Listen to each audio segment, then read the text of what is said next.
Terima kasih Anda masih bersama kami di Sapa Indonesia Malam, masih bersama saya Sofi Syarif. Pak Hari masih bersama kami ya? Iya, iya. Pak Hari, Sofi, begini, setelah ada kasus Jaksa Pinangki ini, ada semacam asumsi yang sering diperbincangkan, tapi belakangan jadi kencang lagi bahwa asumsinya buron yang berada di luar negeri itu seolah-olah jadi ATM buat jaksa. Tanggapan Anda apa Pak Hari? Saya mau meluruskan dulu ya Mbak Sofi ya. Jadi sekali lagi, saya yakin juga Pak Sigit ini kalau dari kalangan akademisi itu tahu persis bahwa di dalam mendakwa seseorang, kita kan tidak boleh dengan asumsi, dengan berandai-andai dan lain sebagainya ya. Tentu alat bukti yang bicara.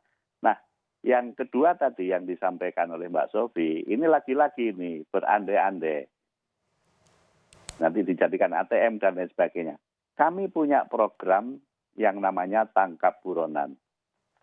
Dan terakhir sampai dengan hari ini, sejak Januari sampai dengan September hari ini, itu kami sudah berhasil menangkap buronan, baik itu statusnya tersangka, terdakwa maupun terpidana, itu sejumlah 78. Sehingga kalau itu sudah masuk di dalam daftar pencarian orang, maka tentu akan kami buru sampai dimanapun. Nah, tentu ada beberapa kesulitan terutama yang berada di luar negeri. Saya kira itu Mbak Sofi. Tadi Pak Hari sempat menyinggung pernyataan Pak Sigit mengenai jangan pakai asumsi kalau membuat pernyataan kesimpulan persidangan. Tapi Pak Sigit tadi kan meminta sebenarnya harus memenuhi kaidah logika. Bukan itu. Yang saya maksud Mbak Sofi kan tadi mengasumsikan jangan-jangan kemudian di luaran sana. Enggak. Bapak, pertanyaan saya baru saja itu menanggapi jawaban yang pertama tadi dari Pak Hari. Pak Hari tadi menyinggung pernyataan Pak Sigit kan? Bukan. Saya tadi mengatakan bahwa Pak Sigit tentu lebih paham bahwa dalam mendakwa seseorang itu tidak boleh didasarkan pada asumsi, perkiraan. Saya justru meluruskan apa yang digiring oleh Mbak Sofi gitu. Pak Sigit, saya mau minta tanggapan Anda tentang apa yang baru saja disampaikan Pak Hari. Saya kira normatif memang begitu ya, bahwa dokumen dakwaan itu seperti yang saya katakan, itu kan harus logis, koheren, kemudian lengkap dan akurat. Tapi itu kan masih nanti akan dilanjutkan dengan pembuktian, kan begitu. Nah, jadi kalau kita bicara dakwaan adalah konteksnya seperti itu, Mbak Sofi. Lalu kalau Pak Hari, jadi saya jadi agak bingung tadi. Pak Hari sempat menjawab pernyataan dari Pak Sigit, tapi lantas Pak Hari menyatakan asumsi itu untuk pertanyaan saya. Jadi tadi yang disampaikan kepada Pak Sigit apa poinnya, Pak Hari? Begini, Mbak Sofi tadi kan mengatakan bahwa di luar sana artinya berasumsi dan lain sebagainya. Kan seperti itu. Kemudian saya menyampaikan, saya yakin Pak Sigit lebih paham bahwa dalam dakwaan itu tidak sembarangan mendakwa seseorang, tidak boleh didasarkan pada pernyataan asumsi. Pak Sigit dengan pertanyaan saya kan dua hal yang berbeda, Pak. Ini nggak nyambung nih kayaknya Mbak Sofi ini. Ya, bagaimana ini? Saya bisa meluruskan lagi kira-kira? Bukan, jadi gini, dari pernyataan dari pernyataan Pak Sigit apa yang ingin Anda sampaikan Pak Hari? Pernyataan yang mana ini? Bahwa dalam persidangan harus ada logika. Tadi yang saya tanyakan, Jaksa Pinangki levelnya tidak cukup untuk membuat dia bisa menjanjikan kekuatan seperti fatwa. Kalau kemudian tidak ada yang membantu. Itu tadi yang dinyatakan oleh Pak Sigit mengenai logika. Tanggapan Anda?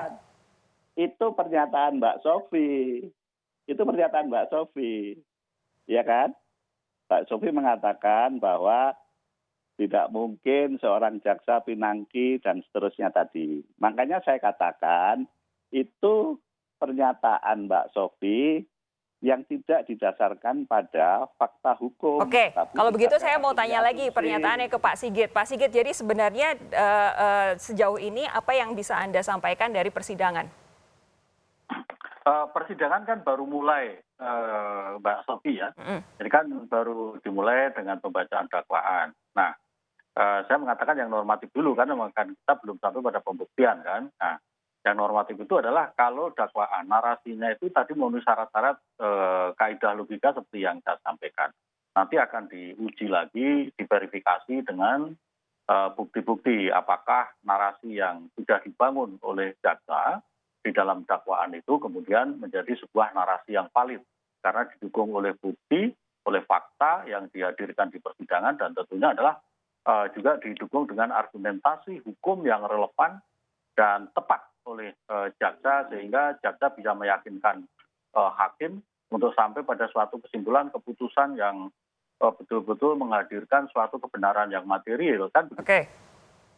Oke.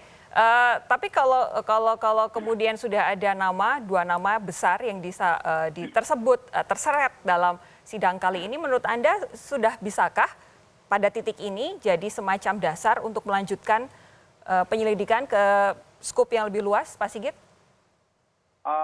Penyebutan nama itu kan baru di dalam dakwaan awal, ya. Itu yang pertama. Yang kedua adalah apakah itu juga ada informasi-informasi atau bukti-bukti lain yang memverifikasi atau memvalidasi penyebutan nama itu.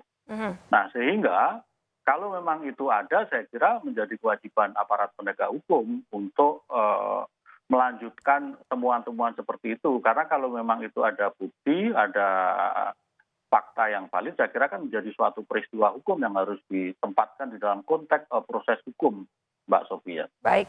Oke, terima kasih Pak Sigit Rianto, Dekan Fakultas Hukum Universitas Gadjah Mada, dan juga Pak Haristiono, Kapus Penkum Kejaksaan Agung. Kita nantikan perkembangan dari persidangan kasus Jaksa Pinangki ini. Terima kasih Bapak-Bapak, sehat terus. Terima kasih. Saudara, sampai di sini Sapa Indonesia malam hari ini. Sesaat lagi Anda bisa menyimak Rosi Spesial ulang tahun ke-9 Kompas TV dengan tajuk Saling Percaya, Saling Menjaga bersama pemimpin redaksi Kompas TV Rosiana Silalahi.